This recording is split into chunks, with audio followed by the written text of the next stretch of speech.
as the rest of the country goes on with those elections on the 7th and the 9th of April 2025. Then the county elections coordinators for Nairobi, all of them, the chair of the coordinators in Migori and some of the coordinators from Siaya counties are to be replaced with immediate effect. New coordinators shall be announced to take up those slots by the National Elections Coordinating Committee prior to the 7th of April 2025.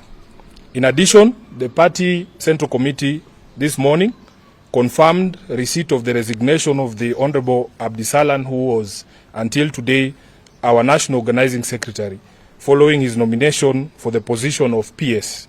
We offer him our best wishes as he goes for vetting this Friday and in his new role, should he get it. In the meantime, the committee has proposed Governor Ahmed Abdullahi G, who is the governor of Wajir, to take his place. Finally, the party takes strong exception to recent unfounded allegations made by some Azimio La Umoja leaders of alleged interference by ODM in the ongoing process of reconstituting the IEBC. For the record, this process is being conducted in full accordance with the NADCO report. It is also common knowledge that NADCO was chaired by none other than the Honorable Kalonzo Musyoka, the leader of the Wiper Party. Kenyans are fully aware that the inordinate delay in commencing this exercise was due to the failure to resolve the nomination of the Wiper representative to the selection panel, following the support of ODM, both at the PPLC and in court, including affidavits sworn by our very own Junet Mohammed here. Wiper got its rightful slot, and as we speak, Wiper's nominee to the panel, Koki Muli, has been part of the process from the shortlisting to the ongoing candidate interviews. In fact, one of the candidates who've been shortlisted as a member of the commission is Honorable Musyoka's advisor, and this is fully within the candidate's constitutional right. Further, the law grants the selection panel the authority to determine its own procedures, granting it operational autonomy in executing its mandate. The panel should be allowed to independently execute its mandate without political interference or indeed any other interference. We view the accusation by a section of Azimio leaders as an attempt to preemptively discredit the panel and the outcome of the entire process. Kenyans have waited a very long time to have an electoral commission in place, and we will not countenance any attempts to derail or delay that process. That is the end of the statement, and I thank you for coming as always. If there are questions, we will take them. If not, we will supply you with copies of the statement as we have read it. But I will ask that if you have questions, Eric, I can see you. Please let it be within the purview of the matters we have addressed today. Yes.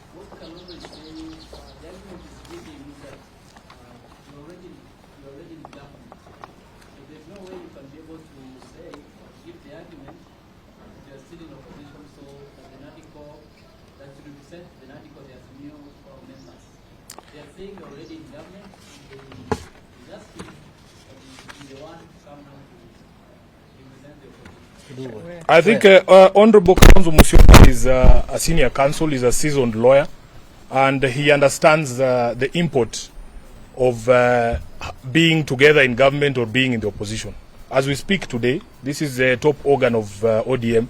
ODM is not in government, and I don't know how many times we have to answer a question.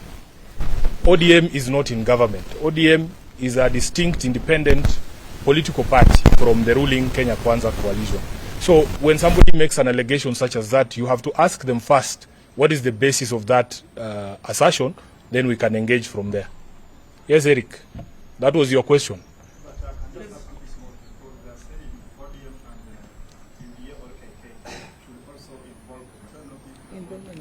But Eric, we have stated in our statement that the selection panel. Let me just say, we have stated in our statement that the selection panel is supposed to work independently. They are not consulting ODM on who's going to be the chair of IEBC. If that were the case, then we would call all those candidates here, and this team here would be the one to conduct the interviews. But ODM is not the panel. The right chairman for ODM has not applied. Yeah, I mean, so if we were consulted, I would probably find a very good chairman for. But that is not my job. It's a job of the panel. Yes. ODM is always talking of free and fair elections. Please introduce yourself. So, my name is Kimeumana From? AJAABU. Yes. Yeah. Most of the time, political parties are asking for the free and fair election. Now, when all parties are demanding for the individual representing IEBC, are we going to start for a free and fair election? That is why we set up a law that sets up an independent panel, because at the end of the day, Kenya has almost 100 registered political parties.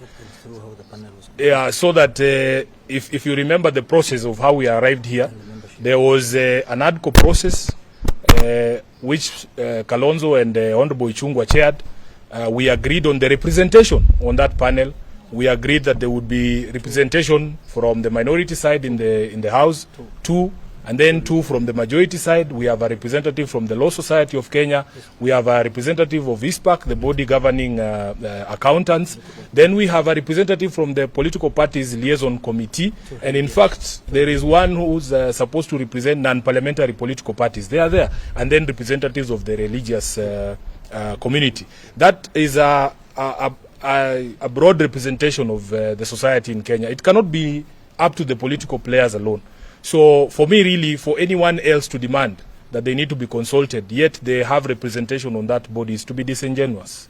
The argument by the Kalonzo expert, they're saying, when the article report was being presented, you were not biased or I think we have answered that question. When you allege bias, you must show that bias. And we are all very clear. You cannot force me to be with someone. ODM is a very bold party. The day that you decide to go with someone, you will do it. But they cannot just force us to be in places where we are not. I will take the last question. Yes. My name is Romano from West PG. As ODM, from where you sit, are you confident with the whole process as it's going on by the selection panel? We are confident that the men and women who are selected to represent the various organizations, including the minority party, which ODM is part of, will do the best in the interest of the country and in accordance with their oath of office. So, yeah, let them do their job, please. I think we should allow them to do the job. And we can talk about the outcome later. Asante sana, Mungu awabariki. You are Nikali.